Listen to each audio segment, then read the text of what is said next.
Hi everyone, कैसे आप सब लोग। उम्मीद करता हूँ कि आप सब मजे में हो।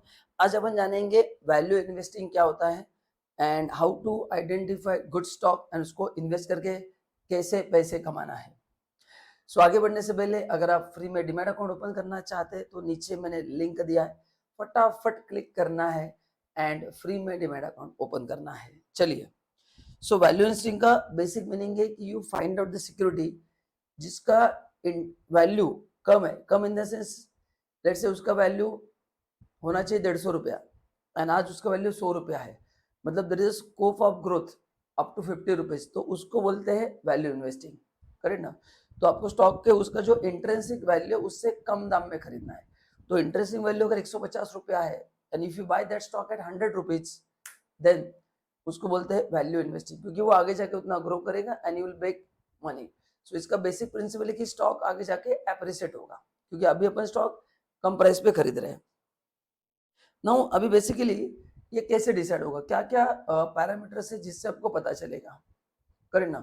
तो इसके लिए एज अ वैल्यू इन्वेस्टर आपको देखना पड़ेगा कंपनी का कैश फ्लो क्या है, अर्निंग्स क्या है, कंपनी का स्टेबिलिटी कितना है, उनका डेट रेशियो बताओ, उन्होंने कितना लोन लिया है, किस तरह के इंडस्ट्री में है, उनका मैनेजमेंट कितना स्ट्रांग है, इंडस्ट्री में कंपटीशन क्या है, गवर्नमेंट के पॉलिसी का उनके बिजनेस पे इम्पैक्ट क्या हो सकता है। तो ये सब मार्केट, ये जो फैक्टर मैंने बताया, ये कंपेयर करके आपको ढूंढना है कि which is stock which is less than is interesting value.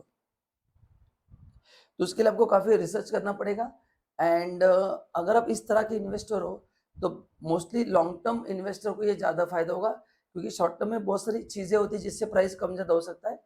But if you're a long term investor then you should go for the value investing, जहाँ पे अपन कम दाम में खरीदेंगे। शॉर्ट टर्म में भी हर एक आदमी पैसा कमाना चाहता है, पर शॉर्ट टर्म में होराइजन कम होता है। अगर आपको होराइजन 3 to 5 years है तो I would say you will make very good money in stock market.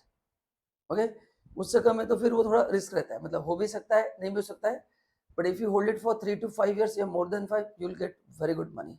But stock अच्छा होना चाहिए, खाली होल्ड करके नहीं चलेगा। इसलिए आपको आइडेंटिफाई करना पड़ेगा कि ऐसे कौन से स्टॉक है जो मैं लॉन्ग टर्म के लिए इन्वेस्ट कर सकता हूँ। नाउ अभी अ, मैं आपको कुछ टिप्स देने वाला हूँ जो आपको कंपेयर करना है टू फाइंड आउट स्टॉक। जैसे पहला ratio price to book value ratio, मतलब कंपनी का मार्केट प्राइस कितना है एंड बुक वैल्यू के हिसाब से प्राइस कितना है। बुक वैल्यू का मतलब है difference between assets and liability. उसको अपन कंपेयर करेंगे कि मार्केट में वैल्यू कितना है। तो in terms of financial records अपने को पता चलेगा कि कंपनी के ऑन पेपर शेयर्स का वैल्यू कितना है as per the available assets and liabilities.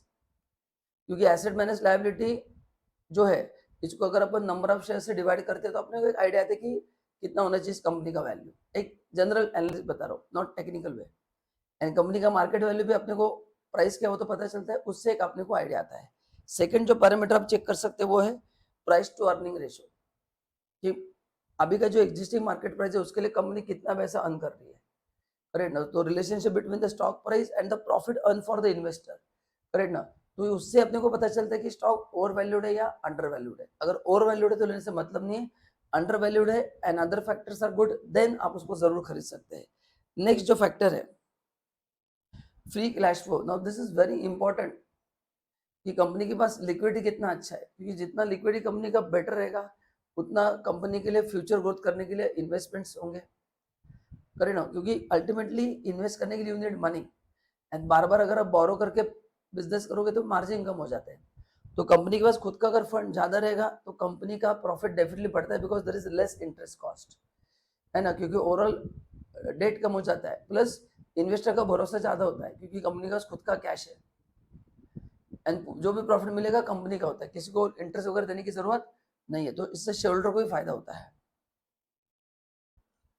Next very important, earning before interest depreciation tax and amortisation. तो बेसिकली ये रेशियो क्या है, ईबीडीआईटी हम बोलते हैं कि कंपनी ने जितना प्रॉफिट अर्न किया वो अपने को पता चलता है। ये जो खर्चे है ये है नॉन ऑपरेटिंग खर्चे। कंपनी के जो रेगुलर खर्चे है, जो XYZ प्रोडक्ट बनाने के लिए आने वाले हैं, वो खर्चा निकाल के कंपनी कितना अर्न कर रही है, उसके बाद फिर वो इंटरेस्ट वगैरह देंगे तो वो होता है। करेक्ट ना। तो ये रेशियो जितना हायर रहेगा उतना बेटर रहेगा, क्योंकि अगर ये रेशियो बढ़ेगा तो more amount will be available for share holder and it will help them to make more money. And last होता है earning before interest and tax, EBIT.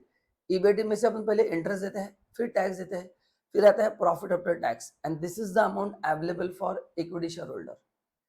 तो इसमें से हम प्रेफरेंस डिविडेंड माइनस करते हैं, एंड जो भी अमाउंट बचेगा उसको हम इक्विटी से क्या करते हैं, डिवाइड करते हैं। तो इसमें से जो हाइयर होगा, मतलब ये जितना हाइयर होगा उतना कंपनी के लिए क्या होगा, बेटर होगा। तो ये जो मैंने आपको 5 पैरामीटर बताए, ये पैरामीटर आपको कंपेयर करना है, एंड अकॉर्डिंगली आपको पता चलेगा कि कौन सा स्टॉक है जिसको हम वैल्यू इन्वेस्टिंग बोल सकते हैं, and then accordingly you can take decision. So I hope guys आपको वीडियो पसंद आया रहेगा। तो वीडियो में एंड तक बनने के लिए बहुत बहुत thank you so much, and video पसंद है तो लाइक जरूर करना। Thank you.